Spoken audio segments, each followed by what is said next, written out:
उनके जीवन के कई पहलू हैं, पर सबसे महत्वपूर्ण पहलू ये है कि वे एक बुद्ध हैं। ये उनका नाम नहीं है। उनका नाम गौतम सिद्धार्थ है, लेकिन वो एक बुद्ध हैं। बुद्ध का मतलब है वे अपने तार्किक बुद्धि से ऊपर उठ गए हैं। बु का अर्थ है बुद्धि, ध का अर्थ है धाद। बुद्धि यानी तार्किक बुद्धि, धाद यानी जो उससे ऊपर है। जो अपनी तार्किक बुद्धि से ऊपर होता है उसे बुद्ध कहते हैं। One जो अपनी तार्किक बुद्धि में होता है वो इंसान हमेशा दुखी रहता है। कुछ होता है तो दुखी, कुछ नहीं होता तो दुखी, हर तरह से।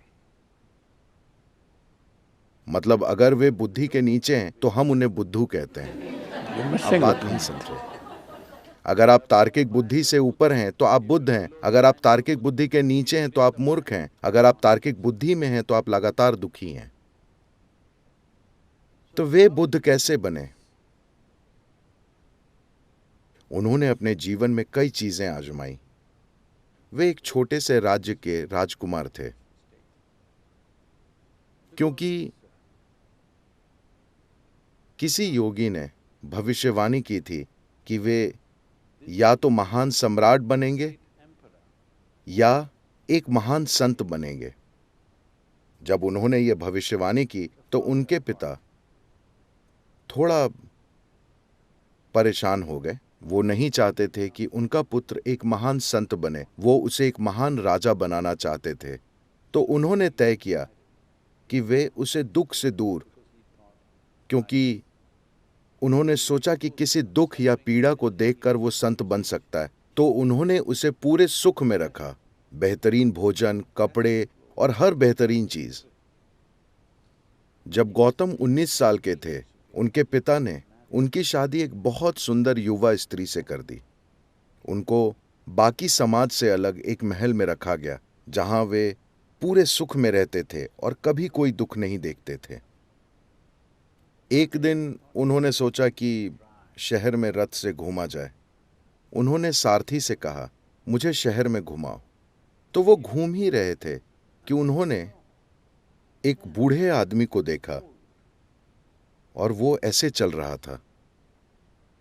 उन्होंने अपने जीवन में कभी कोई बूढ़ा आदमी नहीं देखा था। उनके पिता ने उन्हें इस सब से बचा कर रखा था। उन्होंने पूछा, उसको क्या हुआ? तो सारथी ने कहा, अरे वो आदमी बस बूढ़ा है। ये कैसे होता है? उन्होंने पूछा। उसने कहा, हर कोई एक दिन बूढ़ा होता है। उन्होंने खुद को देखा, वो एक सुंदर युवक थे। क्या मैं भी? सारथी बोला, हर कोई बूढ़ा होता है। लंबा जीने पर लोग बूढ़े हो जाते हैं। ये उनके लिए एक एहसास था, मैं ऐसा हो जाऊंगा।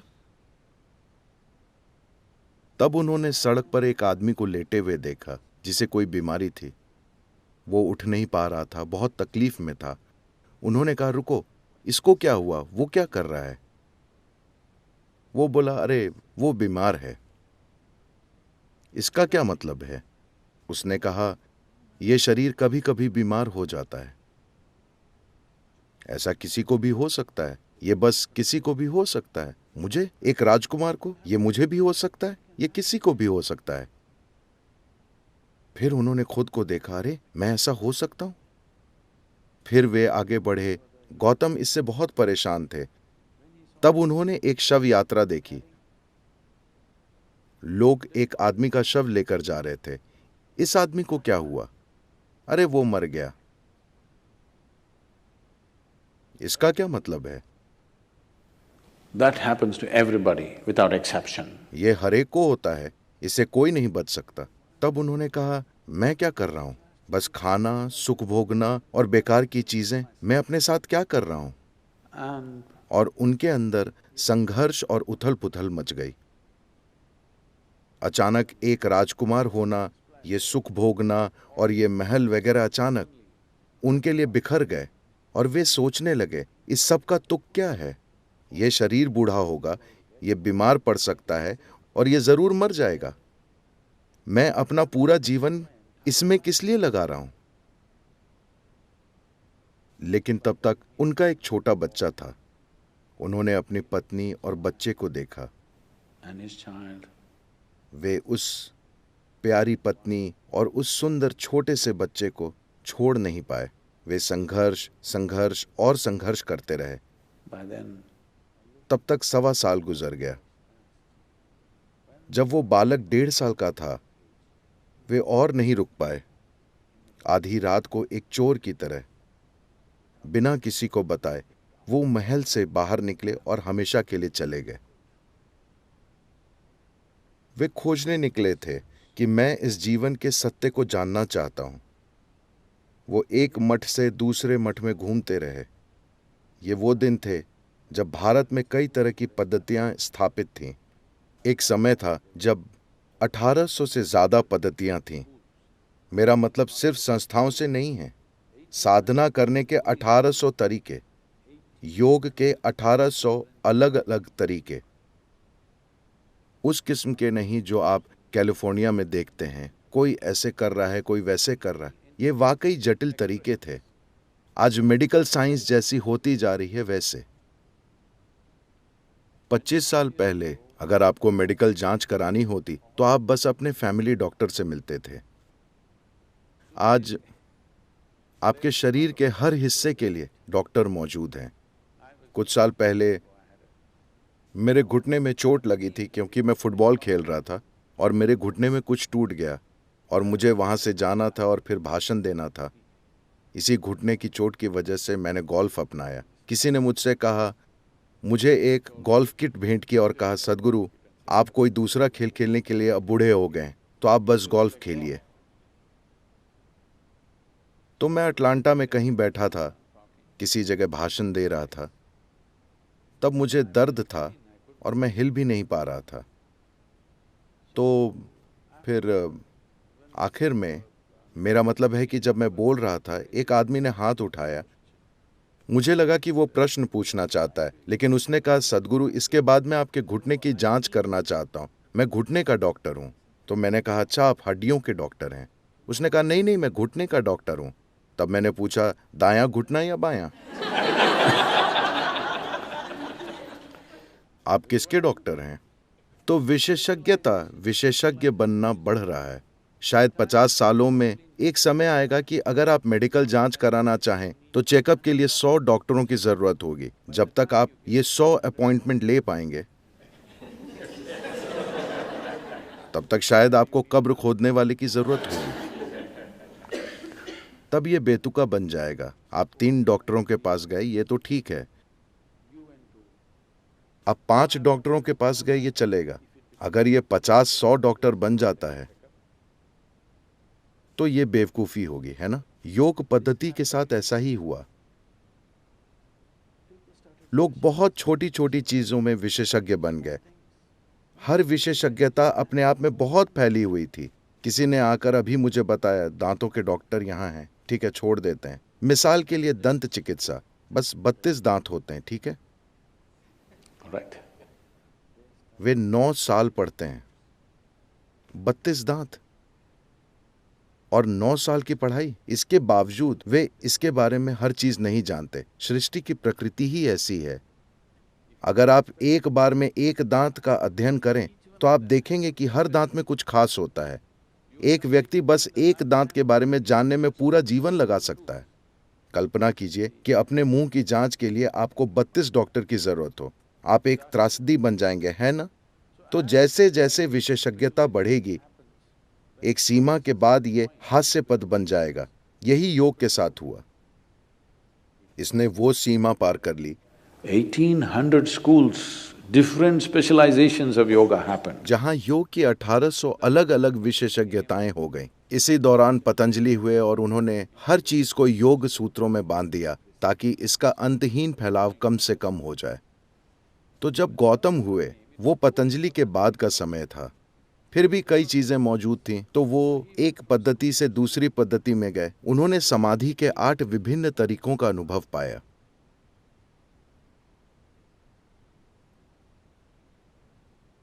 हम समाधि की बात कर रहे हैं।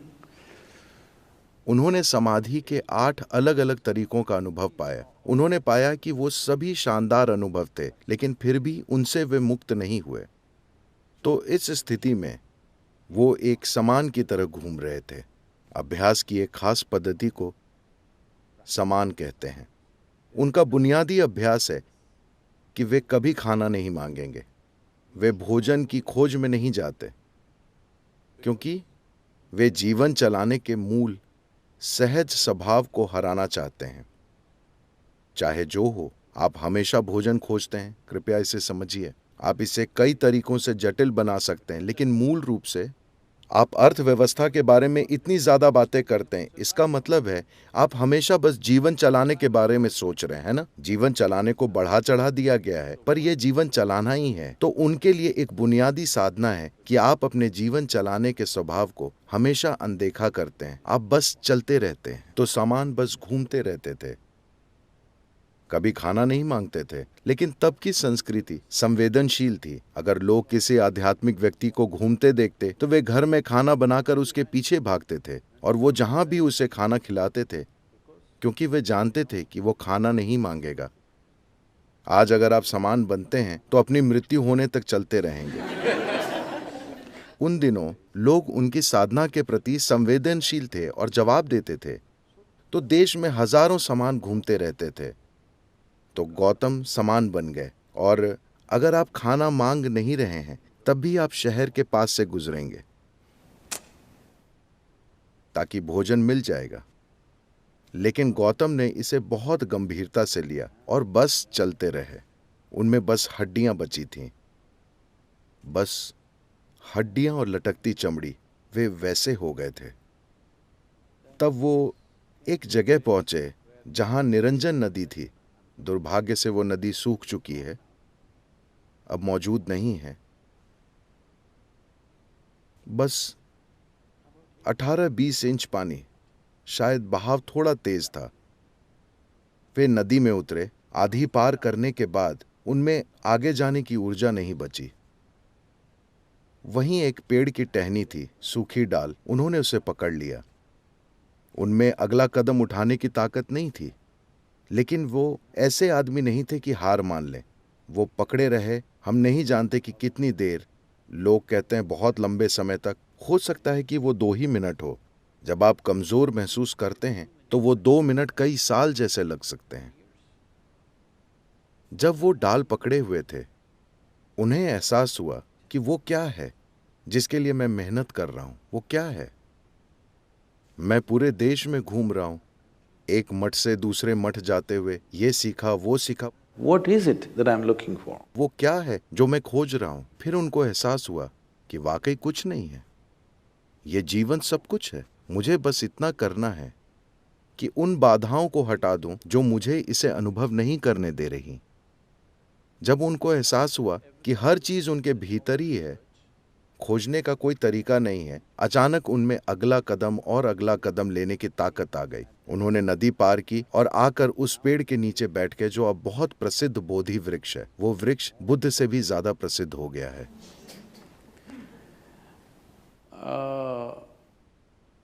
उस पेड़ का एक हिस्सा बचा हुआ है, या उससे उगा अगला पेड़ बोधगया में अब भी मौजूद है। And वे पेड़ के नीचे बैठ गए। वो पूर्णिमा की रात थी जो अब 18 मई को आ रही है। वे वहां बैठे और इस संकल्प के साथ बैठे, अपने अस्तित्व की परम प्रकृति को या तो मुझे अभी जान लेना है या मैं बैठा बैठा मर जाऊंगा। जब तक मैं इसे जान नहीं जाता मैं अपनी आंखें नहीं खोलूंगा। जब उन्होंने ये संकल्प ले लिया, क्योंकि एक ही समस्या है कि कोई संकल्प नहीं है, हर 2 मिनट में आपके इरादे बदल रहे हैं। अगर आप पूरी निष्ठा से लगे हैं तो ये जानने के लिए कि भीतर क्या है कितना समय लगना चाहिए? it should happen in a moment, isn't it? इसे एक पल में हो जाना चाहिए, है ना? क्योंकि तय करने के लिए कोई दूरी ही नहीं है। समय सिर्फ तब लगता है जब कुछ दूरी की यात्रा करनी हो, है ना? अगर यात्रा के लिए कोई दूरी ही नहीं है, अगर मैं पूछूं कि आपको यहां बैठने में कितना वक्त लगेगा, आप यहां पहले से ही बैठे हैं, ये पहले ही यहां है, इसमें कोई वक्त नहीं लगेगा, तो आप पहले ही जीवित और जारी हैं। बोध होने में कोई समय नहीं लगता, क्योंकि आपको कोई एक खास चीज नहीं करनी है। जब उन्हें यह एहसास हुआ, उन्हें पूर्ण आत्मज्ञान हो गया और चांद चमक रहा था और उन्होंने महीनों से ठीक से नहीं खाया था। असल में सालों से, वो 4 साल से समान थे और उनके आसपास के लोग मेरे विचार से उनके साथ लगभग 5 शिष्य थे। इन लोगों को लगा कि वे असली हैं क्योंकि वे खाते नहीं हैं, वो वाकई दृढ़ हैं। और उन्होंने देखा कि वे अब एक आनंद की अवस्था में हैं और वे उनके चेहरे पर चमक देख पा रहे थे। तब वे लोग उनके आंखें खोलने और शिक्षा मिलने का इंतजार करने लगे। उन्होंने आंखें खोली, उनकी ओर देखा, मुस्कुराकर कहा, कुछ खाना बनाओ, चलो खाते हैं। वे पूरी तरह से निराश हो गए। उन्हें लगा कि वे भटक गए हैं। वे सब 4 से 8 साल तक उनके साथ चले, जब उनके पास यातना के सिवा कुछ नहीं था। जब उन्हें आत्मज्ञान हुआ, तब उन लोगों ने उन्हें छोड़ दिया, क्योंकि वे कुछ गंभीर चीजें सुनना चाहते थे। उन्होंने कहा, कुछ पकाओ, चलो खाते हैं। शिष्यों ने सोचा, हमारा वक्त बर्बाद हो गया।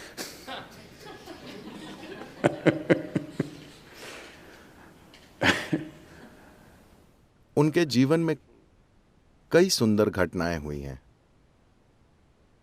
बुद्ध होने के बाद एक दिन वे नदी के किनारे टहल रहे थे और फिर जाकर एक पेड़ के नीचे बैठ गए।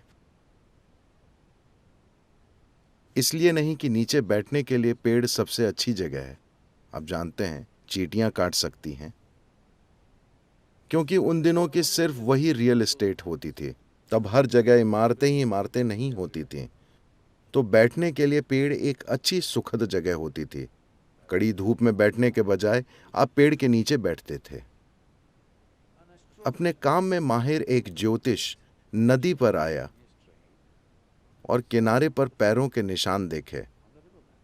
भारत में किसी भी व्यक्ति के लिए नहाने का हमेशा मतलब होता था नदी पर जाना। वो नदियां सूख रही हैं, मैं बाद में बताऊंगा। नहाने का मतलब हमेशा नदी। तो वो नहाने के लिए नदी पर आए और पैरों के निशान देखे।